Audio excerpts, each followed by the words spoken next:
kami mengucap syukur hari ini Tuhan, buat segala baik dan Tuhan, buat segala anugerah Tuhan di dalam hidup kami. Terima kasih Tuhan, kami mau memuji menyembah Tuhan hari ini. Hey! Oh, oh, oh, oh, oh, yeah.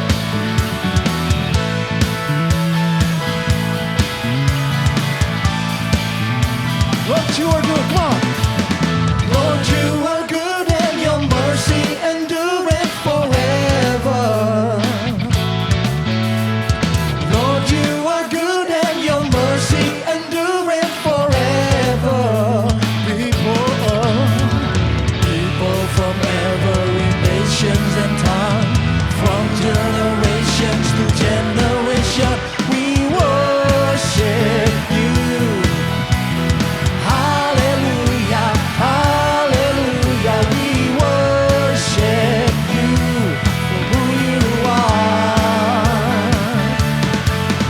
We worship you. Hallelujah, hallelujah, we worship you for who you are. You are good.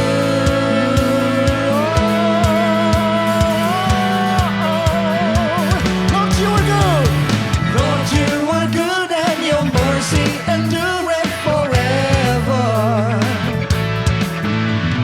Lord, you are good and your mercy endureth forever. People from every nation and tongue, from generation to generation, we worship you. Hallelujah, hallelujah, we worship you for who you are. We worship you. Hallelujah, hallelujah, we worship you for who you are. You are good.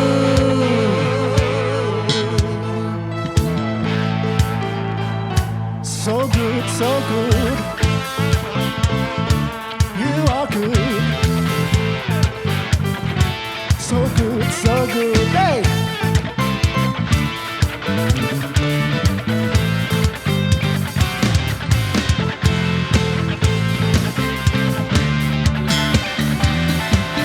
You are good. Come on. You are good all the time, all the time. You are good. You are good all the time, all the time. You are good. You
berterima kasih buat tuntunan Tuhan setiap hari di dalam hidup kami. Ketika kami membuka mata kami melihat bahwa penyertaan-Mu sempurna. Kami nyatakan kekaguman itu dalam ucapan syukur kami hanya kepadamu Tuhan. Terpujilah Engkau Tuhan. Bapakku datang menyembah-Mu di sini. Ku percaya Kau ada bagiku.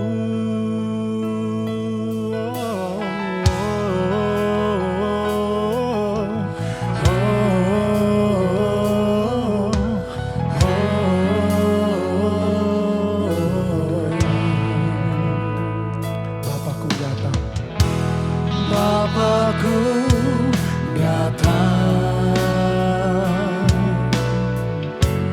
menyembah-Mu di sini. Ku percaya Kau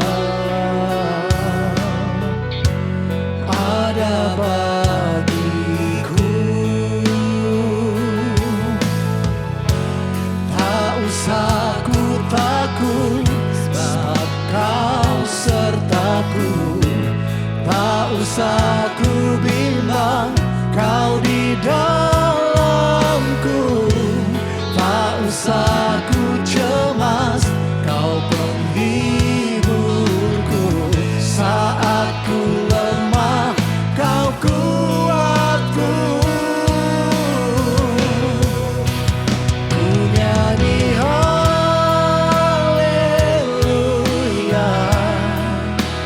ku nyanyi haleluya.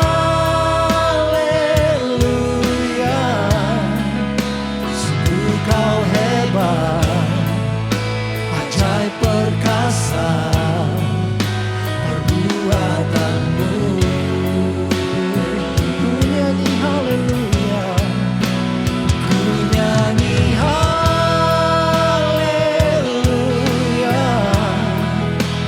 ku nyanyi haleluya. Sungguh Kau hebat, ajaib perkasa perbuatan-Mu. Di hidupku,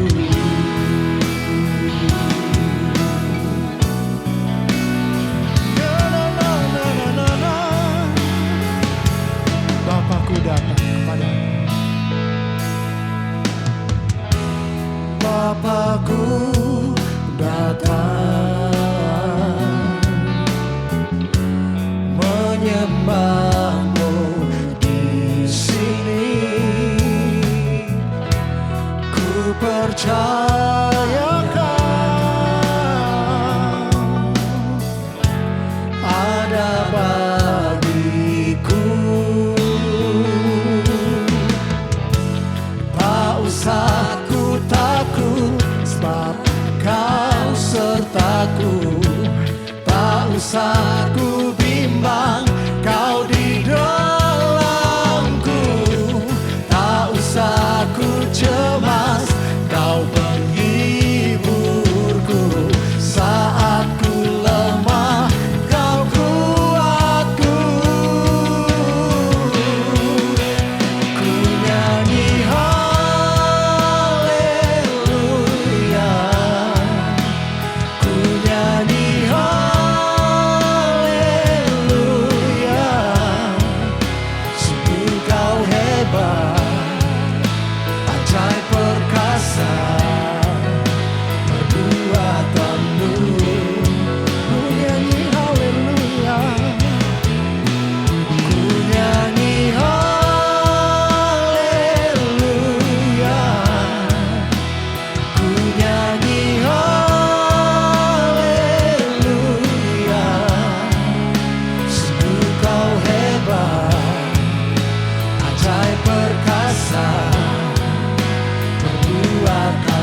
kuasa.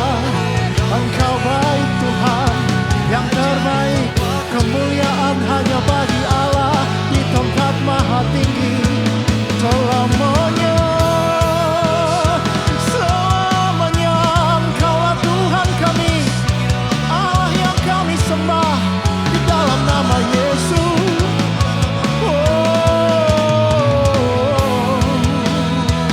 Terpujilah Engkau Tuhan selama-lamanya.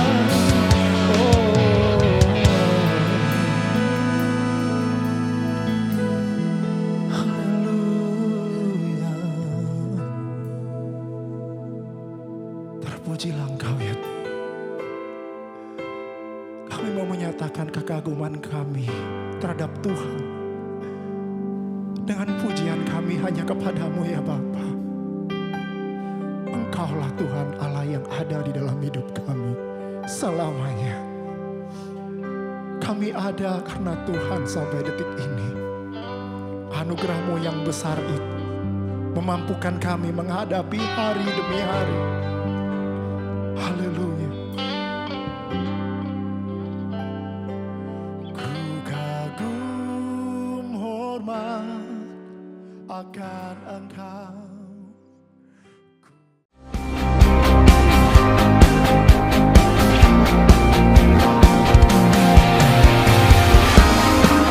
Perkenalkan, nama saya Kisha Christine Lasyanto. Saya alumni SMA MDC dari tahun 2017. Sekarang saya bersekolah di Universitas BCIT, Vancouver, Kanada. Saya sudah bersekolah di MDC sejak playgroup di Benikasi. Dan di MDC ini saya bukan hanya diajarkan tentang pelajaran, tapi juga tentang karakter dan moral yang sewajarnya sebagai orang Kristen sesuai dari Alkitab. Hal ini mewadahi saya dalam mempersiapkan diri untuk sekolah di luar, khususnya dalam menghadapi tantangan dunia luar yang lebih bebas dan juga untuk bertemu dengan orang yang memiliki keanekaragaman yang jauh lebih luas. Dan hal-hal inilah yang menjadi fondasi saya untuk memilih pergaulan yang baik di sana dan beradaptasi dan tentunya untuk tetap berjalan dalam jalan yang benar. Selain itu, saya juga bersyukur dengan adanya guru-guru di MDC yang sangat peduli dengan muridnya sehingga kami bisa saling sharing tentang pengalaman hidup dan belajar banyak dari itu. Dan dari interaksi itu pun kami juga bisa belajar social skill tentang bagaimana kita bisa berinteraksi dengan orang lain. Aspek-aspek inilah yang saya pelajari selama saya bersekolah di MDC dan yang telah membentuk karakter saya sampai saat ini. Terima kasih dan Yesus memberkati.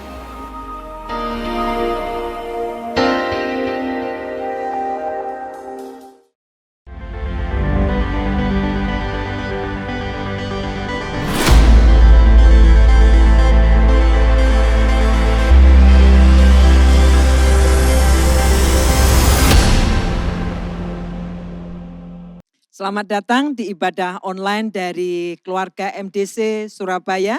Bapak Ibu, sebelum kita memulai tetap perhatikan protokol karena kondisi yang terjadi terakhir hari-hari ini, protokolnya diperhatikan. Satu, kita tetap memohon perlindungan Tuhan, namun jangan lupa protokol juga diperhatikan. Saya akan bacakan satu bagian firman Tuhan, Habakuk pasal 3 ayat yang ke-17.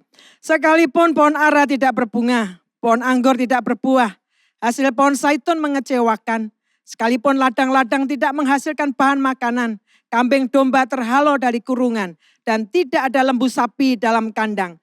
Namun aku, ini yang saya akan ajak seluruh Bapak Ibu yang mengikuti ibadah ini dimanapun kita ada, bisa jadi yang kita hadapi kondisi yang tidak mengenakkan, tidak menyenangkan. Tetapi ambil sebuah komitmen, keputusan. Di tengah-tengah kondisi seperti kata Alkitab tadi, dikatakan begini, namun aku akan bersorak-sorak di dalam Tuhan, beria-ria di dalam Allah yang menyelamatkan aku. Mari pada saat ini kita mengambil keputusan untuk tetap memilih mempercayai Tuhan, untuk tetap memilih bersukacita, menaikkan pujian, walaupun yang kita hadapi sepertinya menindih kita. Tapi kita berkata, Tuhan, aku mau tetap memuji Engkau. Mari kita berdoa bersama-sama. Tuhan yang kami sembah, yang memegang kendali kehidupan, yaitu Allah yang kami sembah dalam nama Kristus Yesus. Saat ini, dimanapun kami berada, di tengah-tengah kondisi pandemi yang sedang naik ini, kami berdoa tetap taruhkan damai sejahtera melimpah-limpah dalam hidup setiap kami. Dan hari ini, Kami memutuskan untuk tetap bersorak, bersuka cita di dalam Tuhan. Karena Engkaulah Allah memberi kekuatan bagi setiap kami. Balikkan sukacita ilahi di tempat dimanapun kami beribadah, di keluarga masing-masing, di kantor ataupun dimanapun kami ada. Mungkin ada yang di luar kota. Kami mau tetap memuji, menyembah Tuhan. Dalam nama Tuhan Yesus Kristus, kami mulai ibadah saat ini. Amin.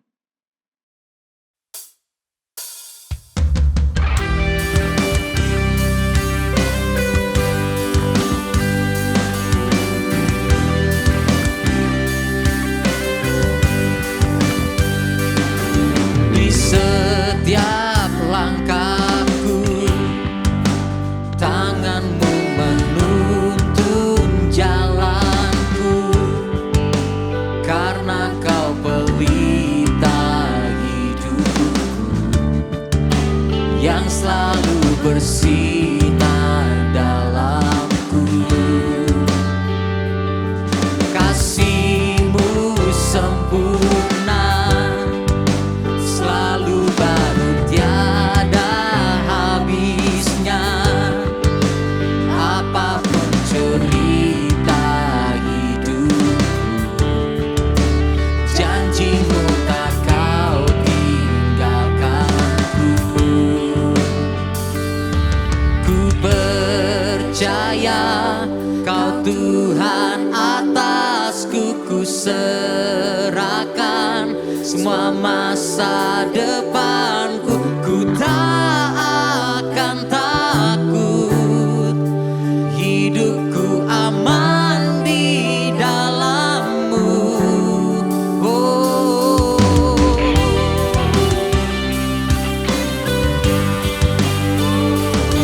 Kasih-Mu sempurna,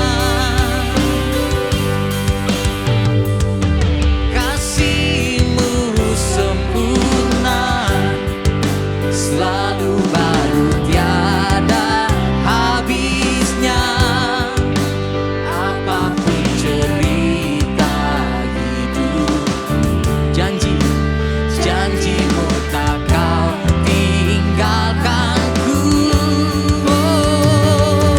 Ku percaya Kau Tuhan atasku, ku serahkan semua masa depanku. Ku tak akan takut, hidupku aman di dalam-Mu.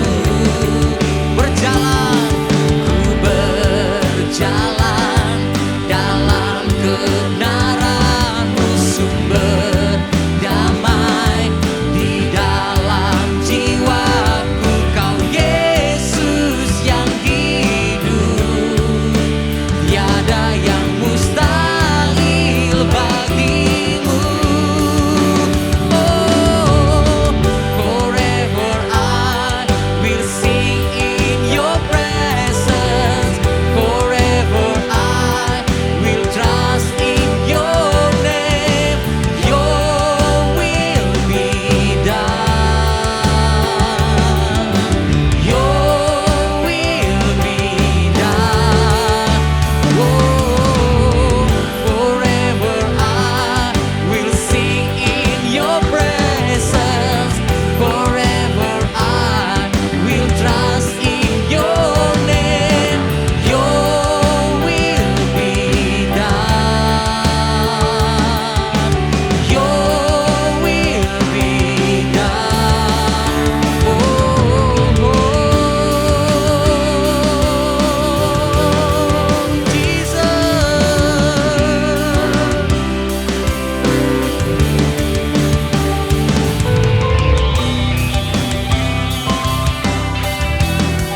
Kau yang berdaulat dan berkuasa atas hidup kami, Tuhan.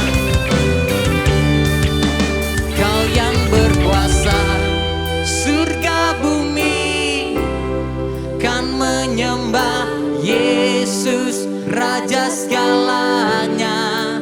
Kau yang berdaulat, surga bumi kan menyembah Yesus, Raja selamanya. Kau yang berkuasa, surga bumi kan menyembah Yesus,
bersyukur buat anugerah-Mu yang luar biasa yang Kau kerjakan sampai hari ini Tuhan.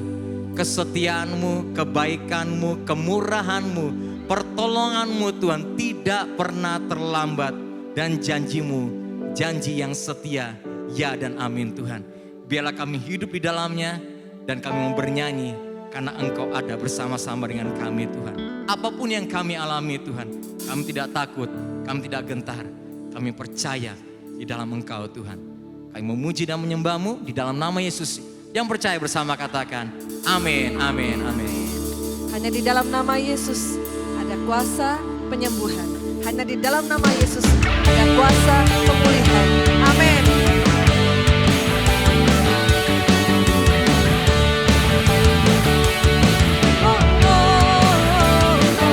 Katakan firman-Mu. Firman terangi jalanku. Perisai iman di setiap waktu. Lindungiku dari segala tanpa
Hanya di dalam nama Yesus ada pengharapan.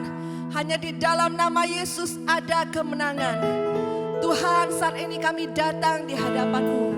Kalaupun saat ini kondisi kami dalam keadaan berbeban berat, kami percaya di dalam nama Yesus Kau akan melepaskan segala beban itu. Dan Kau akan memberikan kami kelegaan Tuhan. Karena kami percaya saat kami bersujud di dalam altar-Mu, kami datang di hadapan-Mu Tuhan, Engkau akan memberikan kami kelegaan. Hanya di dalam hadirat-Mu Tuhan, kami mendapatkan kelegaan itu.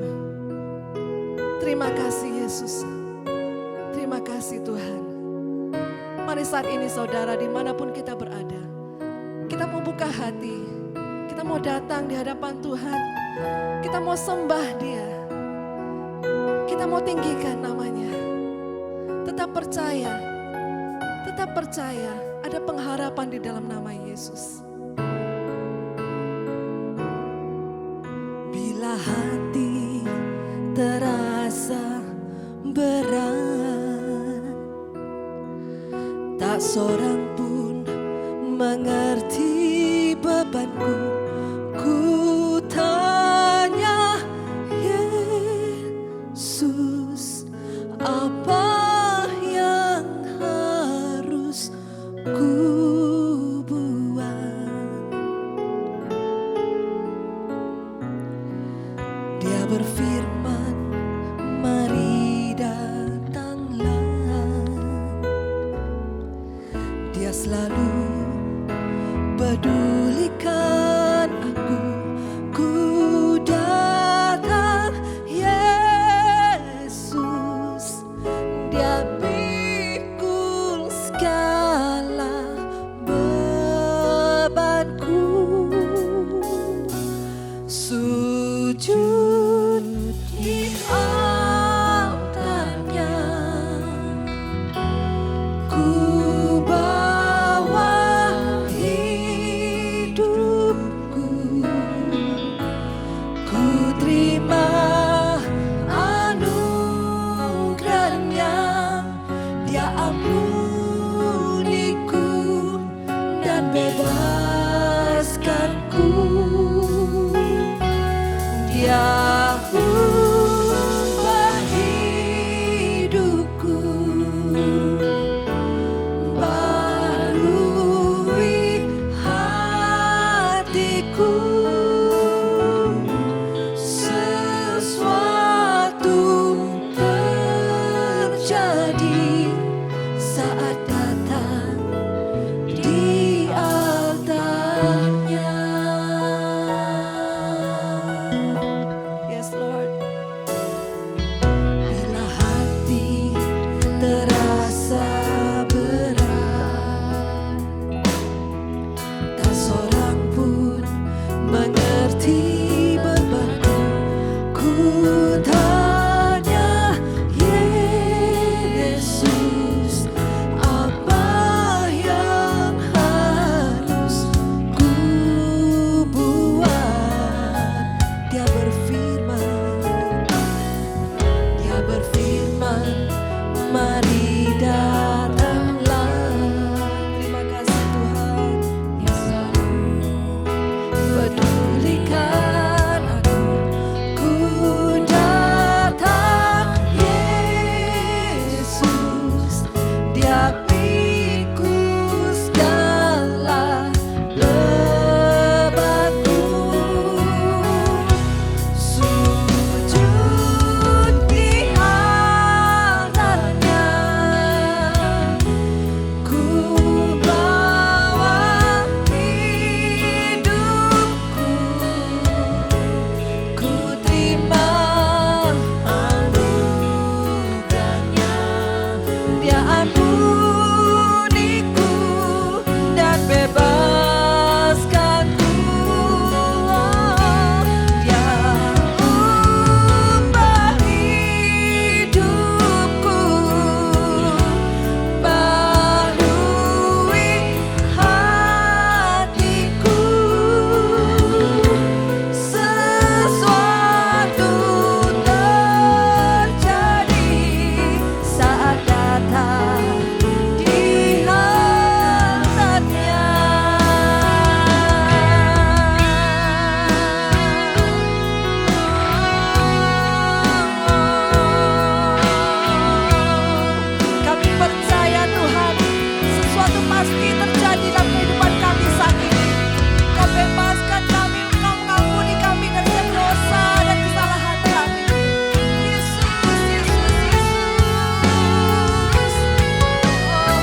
saat ini pemulihan terjadi.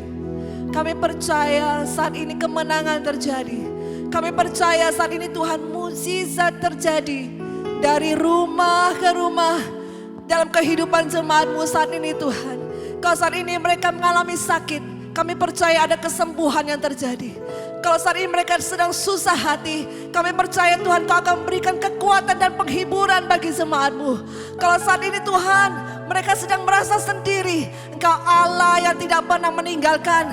Engkau Allah yang selalu setia, mendampingi, bahkan Kau melihat setiap keadaan kami ya Tuhan. Oh, terpujilah nama-Mu Tuhan, Allah yang begitu setia, Allah yang begitu penuh kasih, Allah yang selalu mengerti dan tahu akan kehidupan kami. Terima kasih Yesus, terima kasih. Kami sungguh mengucap syukur kami memiliki Allah seperti-Mu. Tuhan, kami sudah selesai Tuhan memuji dan menyembah-Mu. Kami percaya Kau akan berperkara lebih lagi dalam kehidupan kami saat ini. Dan kami menyerahkan waktu kami Tuhan. Tuhan, Engkau sendiri yang melanjutkan pekerjaan-Mu dalam firman-Mu ya Bapa. Terima kasih Tuhan, di dalam nama Tuhan Yesus. Amin. Ya, shalom Bapak Ibu semua yang ada di Jemaat Masa Depan Cerah MDC Surabaya. Apa kabarnya Bapak Ibu? Ya, saya yakin semua kita ada di dalam pemeliharaan Tuhan yang begitu luar biasa. Saya bersyukur pada Tuhan boleh kembali melayani Bapak Ibu semua lewat ibadah online pada hari ini, online service. Ya, saya bersyukur dan berterima kasih pada Pastor Andreas Raharjo. Ya, saya biasa panggil Koan dengan semua pengerja diaken yang ada di gereja MDC. Nah, sebuah kehormatan buat saya untuk hari ini dipercaya melayani ibadah yang sekarang ini kita lakukan bersama-sama. Nah, percayalah saya tidak datang dengan hati paling rasa tahu, paling pintar, paling bisa. Sama sekali saya tidak mau punya hati seperti itu ya. Tapi sebagai seorang hamba Tuhan, saya ingin mengajak kita untuk kembali berpikir kuat pada perenungan firman yang harusnya terus kita hidupi dalam kehidupan. Nah, hari ini saya ingin mengajak Bapak Ibu semua untuk saya sampaikan tentang prinsip bagaimana kita punya perspektif hidup yang kuat. Sudut pandang kehidupan yang tentunya kuat ya. Nah, kalau saya berbicara tentang cara memandang ini bukan sekedar cara memandang fisik kan, tapi ini lebih kepada world view ya, bagaimana kita punya mata mentalitas kita kuat ya. Sebab ternyata kalau kita melihat ya Bapak Ibu semua, orang yang pandangannya tidak kuat, maka biasanya gampang begini, pengharapannya jadi rapuh. Kemudian begini, akan mengalami keraguan-keraguan kan. Ya, pertempuran selama pandemik ini ya mungkin secara keuangan orang diserang, secara bisnis orang diserang. Tapi lebih banyak sekarang ini orang diserang pada mentalitasnya ya, pada cara memandangnya, pada pikirannya tentunya. Makanya betul ketika setan kerjakan ini tujuannya apa? Supaya kita punya keraguan. Nah, kalau kita ragu, yang terjadi kita akan kehilangan identitas, kita kemudian akan gampang ngomel, kita akan gampang stres, kita akan berkata-kata negatif. Hopefully, saya sungguh-sungguh berdoa, hopefully betul-betul supaya jemaat yang ada di MDC ini sungguh-sungguh jadi jemaat yang tetap kuat dalam sudut pandang yang kuat tentunya. Nah, saya akan ajak kita baca di 2 Korintus pasal yang keempat, Alkitab di ayat yang ke-16 ya. Alkitab berkata begini, 2 Korintus 4 ayat 16 sampai ayat yang ke-18. Ini nasihat atau surat Paulus kepada jemaat Korintus. Kita tahu ya, Korintus itu dilayani oleh Paulus hampir 4 tahun lamanya. Jadi 4 tahun Paulus equip, lengkapi jemaat ini. Tapi ternyata jemaat ini perlu banyak diingatkan lagi karena masih kekanak-kanakan, duniawi. Padahal Korintus itu adalah kota yang sangat maju. Ya, kira-kira 2000 tahun yang lalu mereka sudah sangat maju. Mereka kota pelabuhan, pertemuan para bisnismen dari Timur Tengah, dari Eropa, itu ada di kota Korintus salah satunya. Ini adalah kota yang menurut saya filsufnya banyak orang pintar. Tapi ternyata fasilitas, kemudian kehebatan manusia itu tidak menjamin. Kalau kita tidak punya mentalitas yang kuat. Nah, saya harus katakan, masalah orang Kristen itu ada di mentalitasnya. Ya, sebab gini, roh kita sudah diperbarui. 2 Korintus 5 kan Paulus juga berkata, jadi siapa yang ada dalam Kristus, ayat yang ke-17, ia adalah ciptaan yang baru, kainos. Roh kita itu sudah dibarui dan yang memperbarui adalah Kristus sendiri. Ya, tapi masalahnya ada di mentalitas. Nah, saya ingin mengajak kita Bapak Ibu untuk membaca 3 ayat ini. Saya akan bacakan buat Bapak Ibu. Alkitab berkata begini, sebab itu kami tidak tawar hati, tetapi meskipun manusia lahiriah kami semakin merosot, namun manusia batinia kami dibarui dari sehari ke sehari. Ya, ayat 17. Sebab penderitaan ringan yang sekarang ini mengerjakan bagi kami kemuliaan kekal yang melebihi segala-galanya, jauh lebih besar daripada penderitaan kami. Sebab kami tidak memperhatikan yang kelihatan, melainkan yang tak kelihatan. Karena yang kelihatan adalah sementara, sedangkan yang tak kelihatan adalah kekal. Jemaat MDC yang percaya katakan amin. Ya. Nah, dari ayat-ayat ini Bapak Ibu semua, saya ingin mengajak kita bagaimana kita punya perspektif yang kuat, sudut pandang yang kuat dalam kehidupan. Sebab sekali lagi, kalau kita tidak melihat dengan cara yang seperti firman katakan, oh iya, kita gampang terintimidasi, kita gampang kemudian ditekan dalam kehidupan. Makanya betul, orang kalau kemudian ragu, dia kemudian akan bisa saja kehilangan identitasnya.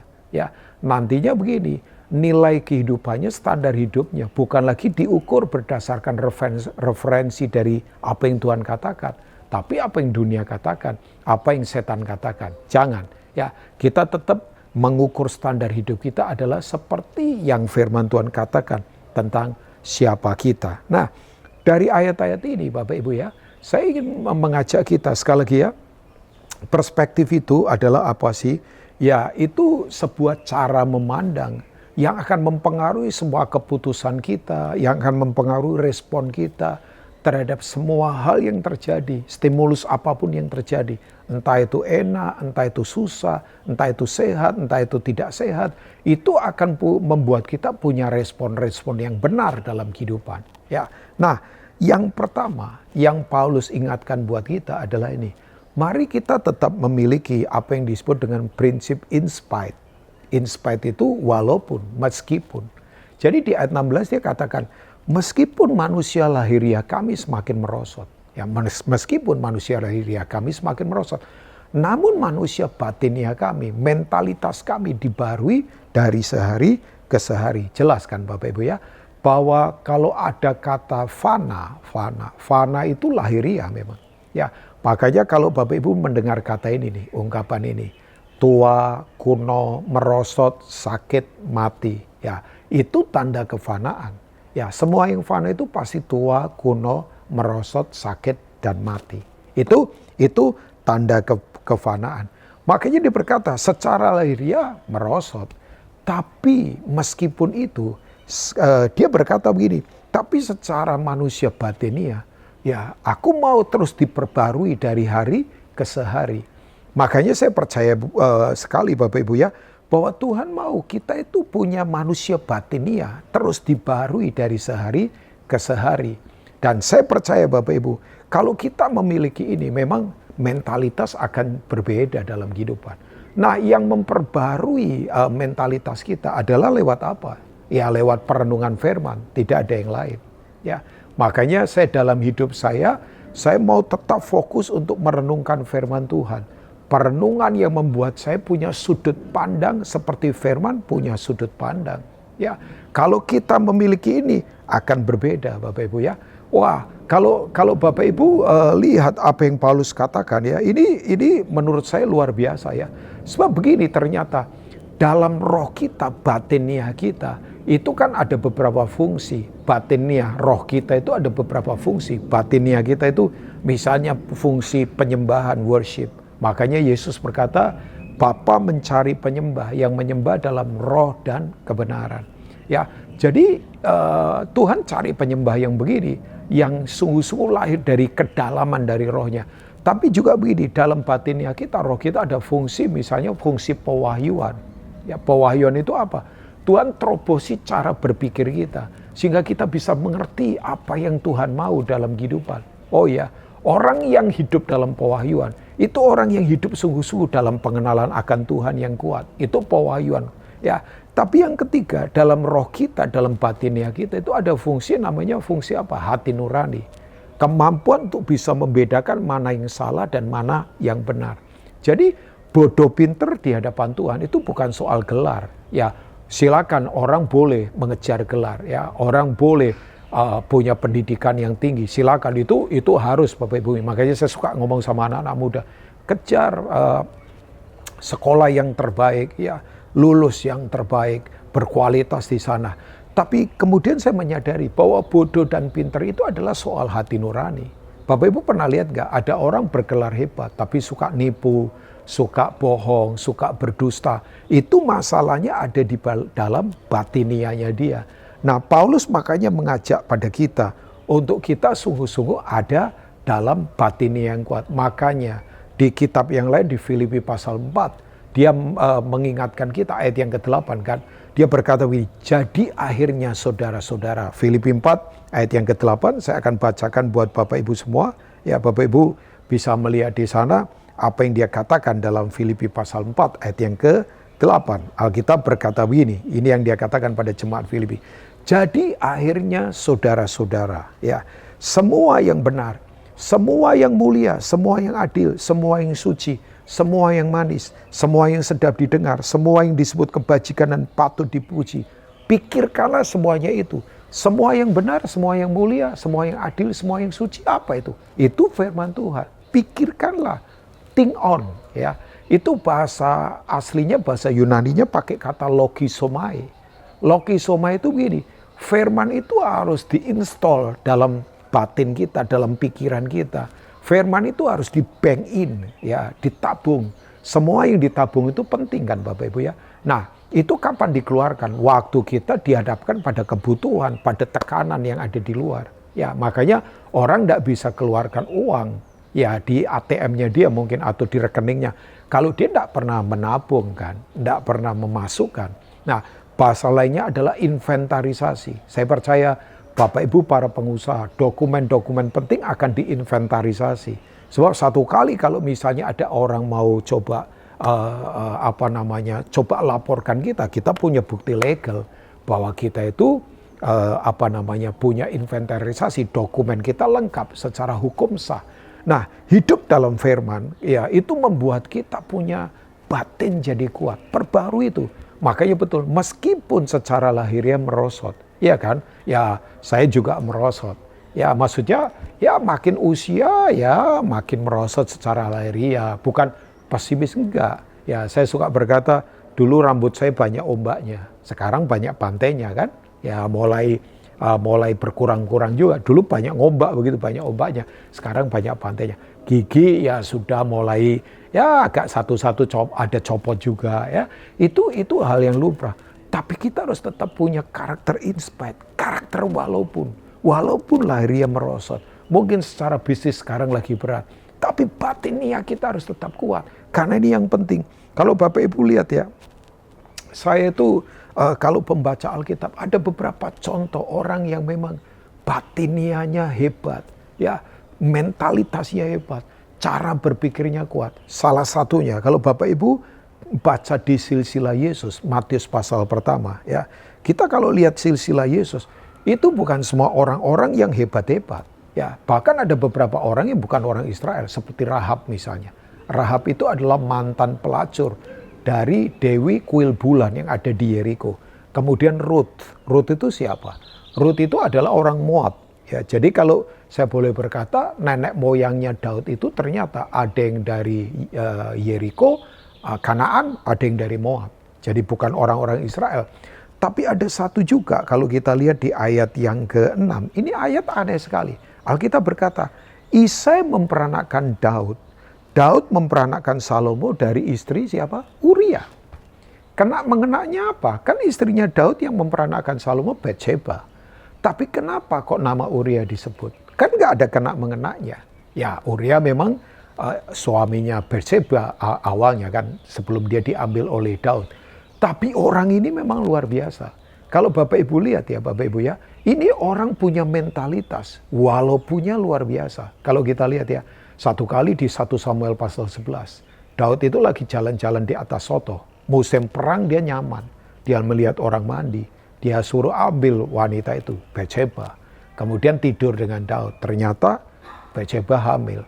Nah Bapak Ibu yang luar biasa, Daud selidiki, istrinya siapa ini? Terus kemudian pegawainya berkata, ini istrinya Uria. Kemudian dia suruh panggil Uria, datang dari medan perang. Uria datang. Kemudian Daud suruh Uria pulang ke rumahnya. Dikasih hadiah, diajak makan-makan, minum-minum. Tapi ternyata Uria tetap tidak mau. Bayangkan, Uria berani menolak perintahnya Daud untuk sebuah prinsip. Ya, tapi yang luar biasa Bapak Ibu semua.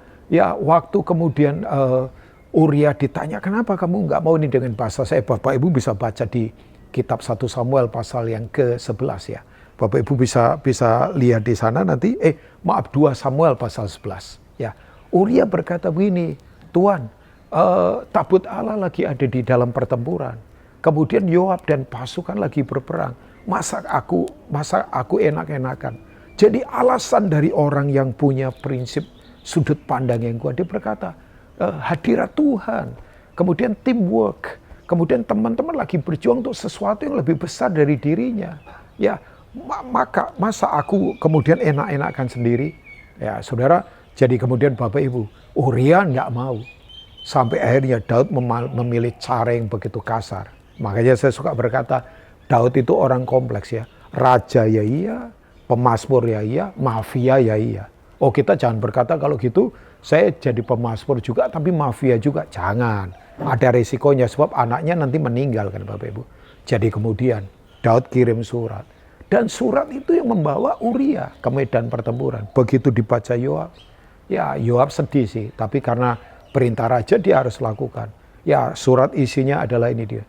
Kalau nanti dalam pertempuran besar, pertempurannya besar. Seorang yang punya mental yang kuat, itu pertempurannya nggak ecek-ecek di pertempuran besar. Ya, tempatkan Uria ada di depan, ada di front line, ada di garis depan. Ya, nanti ketika musuh menyerbu, tarik semua pasukan mundur, biar dia berperang sendirian. Bayangkan, orang yang punya prinsip walaupun secara fisik dia dikerjain, tapi dia ada di garis depan. Dia punya pertempuran besar. Dan bahkan dia punya stand alone spirit. Dia berani sendirian. Yang lain lari, dia berani sendirian. Dia berjuang untuk sesuatu yang lebih besar dari dirinya. Oh makanya saya kemudian sadar. Matius masukkan Uria itu di silsilah Yesus. Karena orang ini memang orang yang punya apa? Batiniah yang kuat. Mentalitasnya yang kuat. Pertanyaan saya, kalau Tuhan cari ini, adakah di MDC Surabaya Tuhan menemukan ini? Jadi Bapak Ibu yang pertama, miliki, ya ini dia, prinsip inspired. Walaupun secara lahiriah menurun, tapi mentalitas saya tetap kuat dalam kehidupan. Nah yang kedua Bapak Ibu, supaya kita punya perspektif yang kuat, sudut pandang yang kuat. Prinsip yang kedua adalah ini, semua hal apapun yang terjadi, itu selalu punya tujuan ilahi. Ya, kita coba baca ulang di 2 Korintus 4 tadi Bapak Ibu ya. Kalau kita lihat ayat yang ke-17, ini pernyataan orang yang menurut saya luar biasa. Dia berkata begini, sebab penderitaan ringan yang sekarang ini mengerjakan bagi kami kemuliaan kekal yang melebihi segala-galanya. Jauh lebih besar daripada penderitaan kami. Kalau yang menulis ini Rubin Ong, Bapak Ibu boleh sangsikan. Ya kan? Tapi ini yang menulis adalah rasul yang menurut saya penderitaannya luar biasa. Dia sering dicambuk, dia keluar masuk penjara, kapalnya pernah pecah, terapung-apung di laut. Dia sering puasa karena terpaksa, karena nggak ada makanan. Kalau biasanya kan orang Kristen sekarang puasa karena dipaksa masalah, dipaksa kemudian ya program gereja mungkin, ya jadi terpaksa puasa. Tapi Paulus itu puasa karena memang terpaksa, karena nggak ada makanan. Ya orang ini menurut saya luar biasa. Dia rugi nggak apa-apa, yang penting Tuhan untung. Dia mau buat Tuhan selalu tersenyum dalam hidupnya. Makanya dia berkata, semua proses ini ringan. Ya, Bapak Ibu, saya suka membaca salah satunya buku karyanya karya-karya dari Philip Yancey. Saya yakin Pastor Andreas Koan pasti juga tahu penulis ini. Buku-bukunya banyak lah. Ya, diterjemahkan di penerbitan Indonesia banyak. Tentang keajaiban kasih karunia, ada kabar burung dari dunia lain. Itu bagus, buku-buku bagus ya. Tapi salah satu bukunya, ya saya sudah baca buku ini cukup lama dan saya lagi baca ulang lagi. Di mana Tuhan waktu kita menderita. Ya, dia kemudian berkata begini, ternyata orang itu kalau masih punya saraf-saraf rasa sakit itu bagus. Ya, jadi rasa sakit itu, saraf-saraf itu bagus karena begini, rasa sakit itu akan paralel dengan kenikmatan. Ini pernyataan yang menurut saya luar biasa. Kemudian dia kasih contoh begini, ada orang yang lahir dengan genetik, itu tidak punya saraf rasa. Jadi satu kali dia gigit jarinya, sampai putus, darah netes, dia tidak rasa apa-apa. Orang tuanya panik. Bahkan kan Bapak Ibu tahu ya, di case tertentu, ya kalau orang misalnya kena sakit kusta yang parah, itu ada dokter namanya Dr. Paul Brad, ya dia melayani orang-orang kusta di India 20 tahun, ya. Satu kali dia waktu melakukan penelitian sampai akhirnya begini, tiap orang yang kena sakit kusta parah itu, dia suruh beri kucing untuk mendampingi. So beberapa orang ternyata jari-jarinya bisa terpotong, kupingnya bisa hilang. Gara-gara waktu malam tidur karena ada darah dan nanah, dimakan tikus, tidak rasa. Makanya perlu didampingin sama kucing. Saya waktu membaca ini saya berkata, wah seringkali kan kita punya sudut pandang yang lain kan terhadap proses. Tapi Paulus berkata begini, semua yang terjadi ini akan mengerjakan kemuliaan kekal yang jauh melebihi semuanya. Makanya saya percaya, Paulus kenapa dia berani berkata begitu? Karena kalau Bapak Ibu lihat di ayat-ayat yang di atas, ya, ayat yang ke-8 dan ayat yang ke-10 dari 2 Korintus pasal 4. Ya, saya kagum dia berkata begini, dalam segala hal kami ditindas, namun tidak terjepit, kami habis akal, tapi tidak putus asa, tidak menyerah. Tidak kemudian putus asa dalam hidupan. Kami dianiaya namun tidak ditinggalkan sendiri. Kami dihempaskan namun tidak binasa. Nah kuncinya ayat 10. Kami senantiasa membawa kematian Yesus di dalam tubuh kami. Supaya kehidupan Yesus juga menjadi nyata di dalam tubuh kami ini. Yang setuju katakan amin. Jadi ini kuncinya adalah begini. Dia itu hidup dalam cross culture, budaya salib. Ya.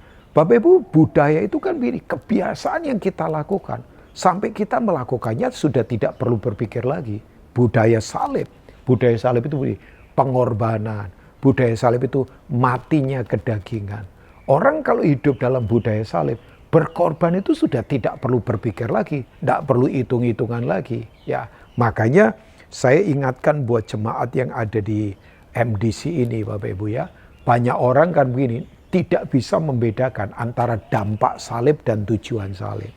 Oh, maksudnya apa Pak Rubin? Orang lebih suka dampaknya salib. Dampak salib itu apa? Diberkati, sukses, sehat. Itu dampak salib. Karena di salib kutuk dipatahkan. Yang percaya katakan amin. Dosa sudah ditebus. Tapi ada tujuan salib. Tujuan salib adalah apa? Supaya karakter kita seperti Kristus. Memerintah bersama dia dalam kekekalan. Ya, nah ini yang harus kita terus bangun dalam kehidupan Bapak Ibu ya. Supaya begini, salib harus menjadi budaya dalam hidup kita. Kenapa orang punya perspektif yang kuat?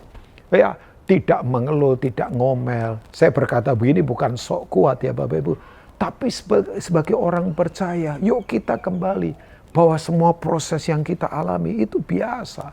Sayang ya di dunia modern begini, orang kemudian coba mau hilangkan rasa sakit dengan cara cepat.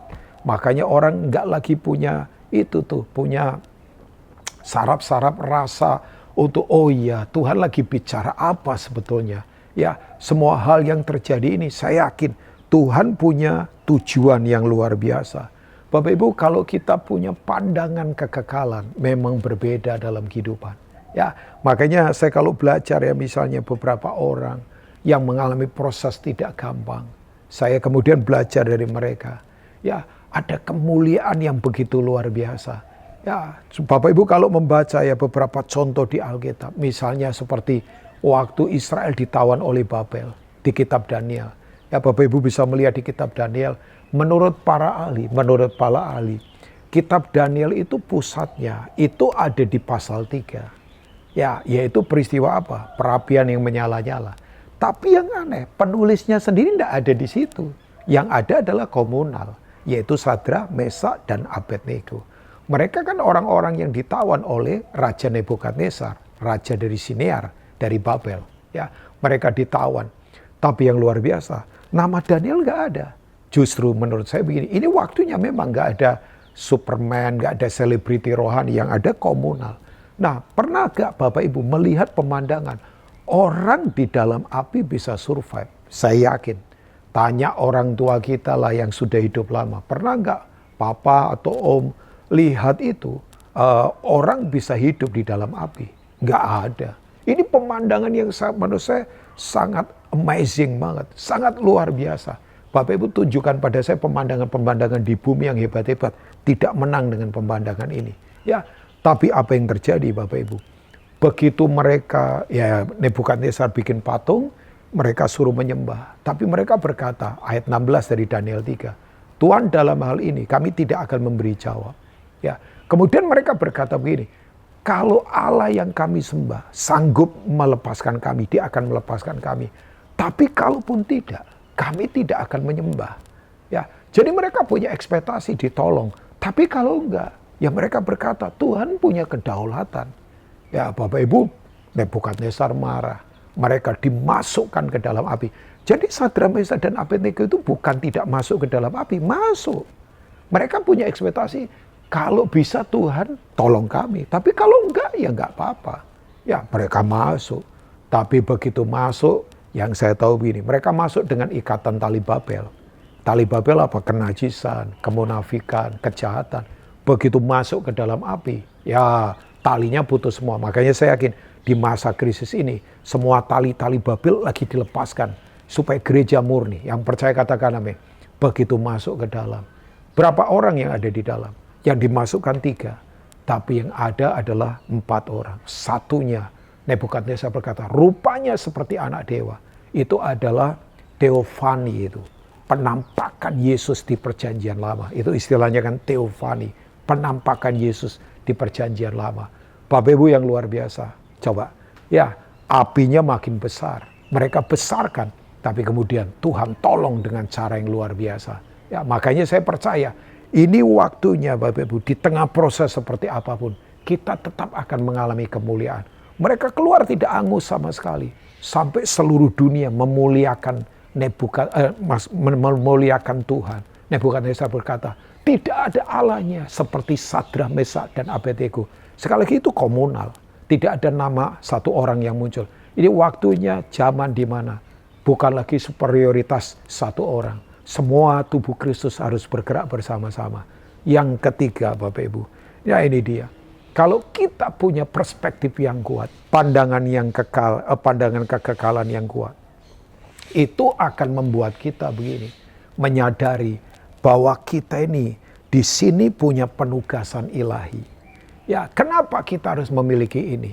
Ya, pandangan yang kuat tadi, perspektif yang kuat karena kita punya prinsip in spite, walaupun.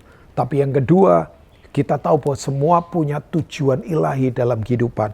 Nah, ternyata pandangan kekal kita itu akan menuntun. Yang ketiga, punya perspektif yang kuat. Jadi perspektif kita yang kuat itu karena dituntun oleh sudut pandang yang kekal. Makanya di 2 Korintus 4 ayat 18 tadi Paulus berkata, aku tidak memperhatikan yang kelihatan. Karena yang kelihatan itu fana. Tapi aku memperhatikan yang tidak kelihatan. Mata imannya, mata mentalitasnya. Karena yang tidak kelihatan itu adalah kekal. Saya lagi prihatin loh Bapak Ibu. Orang sekarang sudah tidak lagi bisa bedakan antara yang fana dan yang mulia. Ya, semua yang fana itu tidak kekal. Misalnya saya nggak setuju kalau orang berkata, ih rumahnya besar mulia ya, ih mobilnya bagus mulia ya, ih kantornya keren mulia ya. Enggak, ya semua yang fana itu tadi saya katakan tua, kuno, merosot pasti mati. Nah yang mulia itu yang kekal. Yang kekal itu apa? Persekutuan orang percaya itu kekal. Firman Tuhan itu kekal. Kristus itu kekal. Ya, kalau kita tidak bisa bedakan ini, maka hidup akan bingung dalam kehidupan. Kita akan kemudian confused dalam kehidupan. Nah, Bapak Ibu, mari memiliki pandangan kekekalan yang membuat kita punya perspektif yang kuat. Ya, bahwa kita dalam kekekalan, kita pasti memerintah bersama Tuhan.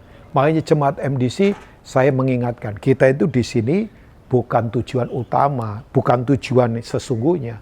Tujuan sesungguhnya adalah nanti dalam kekekalan. Kita semua kalau di sini, saya suka bahasanya John Bunyan. Itu bukunya dia kan terkenal, namanya Pilgrim's Progress. Itu ternyata Ratu Elizabeth II penggemar buku ini juga ternyata ya. Saya yakin Pastor Andreas Koan pasti juga pernah membaca buku ini tentang perjalanan kemusafiran. Bahwa semua kita ini musafir. Ya, tempat sesungguhnya itu bukan di sini. Makanya rumah kita, kantor kita hanya transit saja, itu tempat transit. Silakan nikmati, tapi itu bukan tujuan. Tujuan kita adalah dalam kekekalan. Nah, kalau kita tahu kita ini para musafir, kita ini perantau. Kita sadar Bapak Ibu semua, kalau kita tahu ini hidup mesti ringan saja, tidak perlu yang berat-berat. Saya nggak pernah lihat ya para musafir bawa spring bed, bawa kulkas 3 pintu, enggak lah. Semua ringan saja. Ya, tidak akan membuang orang di perjalanan karena kita butuh bersama-sama untuk saling menolong. Makanya 1 Petrus pasal 1 ayat yang pertama, Petrus mengingatkan pada para pendatang yang ada di wilayah Asia, Kapadokia dan sebagainya. Kita semua ini, kita punya pandangan kekekalan. Perspektif kita akan kuat. Ya, melihat kehidupan jadi lain. Kalau dipercaya hal besar, tidak akan sombong. Kalau punya fasilitas, tidak akan meremehkan yang lain. Kalau dipercaya hal yang hina, tidak merasa terhina. Melayani pada hal sederhana, ya kita akan tekun melakukannya. Karena semuanya ini untuk kemuliaan Tuhan. Makanya betul, ada prinsip yang berkata begini. Orang kalau punya pandangan kekekalan, dia tidak akan pernah berhenti untuk menginvestasikan kehidupannya di dalam alam yang fana ini. Jadi, jemaat yang ada di MDC, mari kita sadar begini, bahwa kalau kita punya sudut pandang yang kuat, perspektif yang kuat, maka kita akan merespon semua hal dengan cara yang benar. Saya berdoa sungguh-sungguh gereja MDC ini akan terus punya sudut pandang seperti Tuhan mau. Nama Tuhan dipermuliakan. Amin buat firman Tuhan. Izinkan saya berdoa buat Bapak Ibu semua, dimanapun Bapak Ibu sekarang ini berada. Mari kita buka hati. Ya, saya ingin berdoa buat Bapak Ibu. Yes Lord, karapashede karapata kasokoto korakalapa. Hakarapashede karap. Hamba berdoa Tuhan, biar firman yang berkuasa yang Kau sudah nyatakan, firman-Mu sendiri yang berbicara buat setiap kami. Hari ini hamba berdoa yang lemah dikuatkan. Hamba berdoa supaya sudut pandang kami kuat. Kami tidak mau dikalahkan oleh berita-berita apa yang ada di dunia ini, yang menakutkan, yang mengkhawatirkan. Tapi kami kembali merenungkan firman-Mu. Firman-Mu menjadi sudut pandang kami, yang membuat kami punya respon yang kuat dalam kehidupan. Berkati umat-Mu, sayangi umat-Mu. Hari ini yang lemah dikuatkan, hari ini yang sakit disembuhkan. Terima kasih untuk gereja MDC terus bertumbuh kuat dalam sudut pandang ilahi yang kuat. Berkati umat-Mu, sayangi umat-Mu. Dalam nama Tuhan Yesus Kristus, mari semua kita katakan, amin. Tuhan Yesus memberkati Bapak Ibu semua. Firman terangi jalanku, perisai iman di setiap waktu, lindungiku dari segala, tak pernah ku ragu, karena Dia bersama, setia menjaga dengan kuasa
Kiranya firman Tuhan yang sudah kita dengarkan hari ini memberkati kita semua.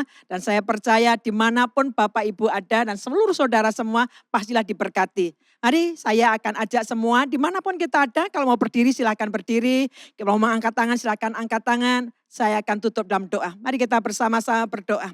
Tuhan terima kasih. Kami datang kepada Allah yang hidup yaitu Yesus Kristus. Yang memegang kendali. Segala sesuatu ada dalam tangan-Mu. Terima kasih untuk firman Tuhan yang sudah disampaikan. Berkati hamba-Mu yang sudah menyampaikan firman Tuhan saat ini. Juga terima kasih untuk seluruh umat Tuhan. Setiap kami yang sudah ambil bagian juga Tuhan. Mengambil persembahan. Berkati Tuhan, kuduskan semua persembahan yang ada untuk pelebaran kerajaan Allah. Hari ini saat ini kami berdoa untuk bangsa kami Indonesia. Tuhan kami mohonkan anugerah Tuhan turun. Kota demi kota di mana kami tinggal saat ini. Kami mohonkan anugerah Tuhan turun. Berkati juga setiap orang. Khususnya Tuhan tenaga medis, tenaga kesehatan yang sedang ada di ujung tombak. Menangani Tuhan angka pandemi sedang meningkat atas bangsa kami. Kami mohonkan Tuhan perlindungan Tuhan. Kami mohonkan proteksi Tuhan. Kami juga memohonkan kemurahan Tuhan atas bangsa kami Indonesia. Tuhan supaya tidak semakin banyak lagi korban jatuh karena pandemi ini. Juga kami berdoa setiap masyarakat Indonesia diberikan ketertiban hati yang mau taat untuk mengikuti semua peraturan pemerintah khususnya dalam menjaga protokol kesehatan. Kami berdoa Tuhan, anugerahi bangsa kami dengan kesejahteraan yang besar. Juga anugerahi seluruh umat-Mu Tuhan. Kami mohonkan, tudungi umat-Mu Tuhan. Anugerahi kami dengan kemurahan-Mu, perlindungan-Mu atas setiap kami. Tuhan kami mohonkan juga Engkau memberkati setiap jemaat yang harian kesulitan secara perekonomian. Bapa kami berdoa saat ini. Dimanapun jemaat-Mu ada supaya tidak kehilangan hikmat. Berikan solusi hikmat-Mu Tuhan sehingga apa yang kami lakukan. Terima kasih juga yang sakit juga mengalami zaman Tuhan, mengalami kesembuhan. Terima kasih Tuhan, terima kasih. Jemaat dikasih Tuhan arahkan hatimu kepada Tuhan saat ini. Terimalah seluruh berkat daripada Allah Bapa, cinta kasih dari Putra yang tunggal Yesus Kristus, dan Roh Kudus yang senantiasa menyertai kita, menguatkan kita, menghibur kita, menuntun kita sampai Kristus datang kedua kali dan penuh kejayaan dan kemuliaan. Dalam berkat nama Allah Bapa, Allah Putra, Allah Roh Kudus, dalam berkat nama Tuhan Yesus Kristus, doa ini termeterai. Amin, amin. Tuhan memberkati. Bapakku datang menyembah-Mu di sini. Ku percaya Kau ada bagiku.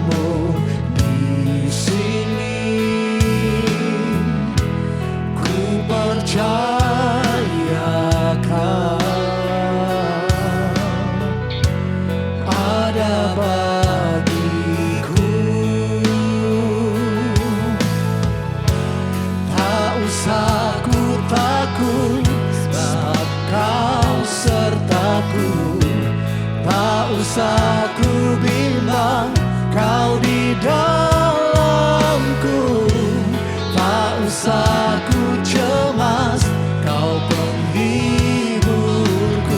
Saat ku lemah, Kau kuatku. Ku nyanyi haleluya,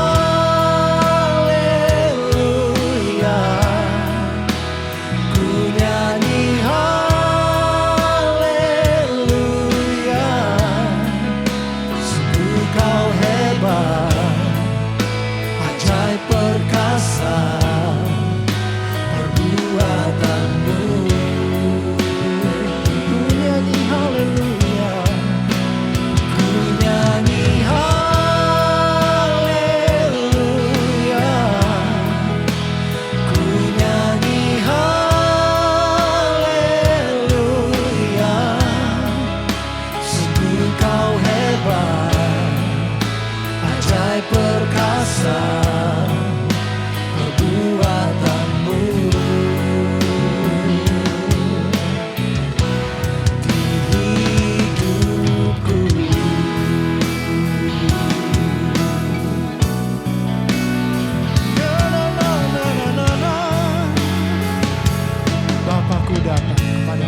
Engkau sertaku, tak usah ku bimbang.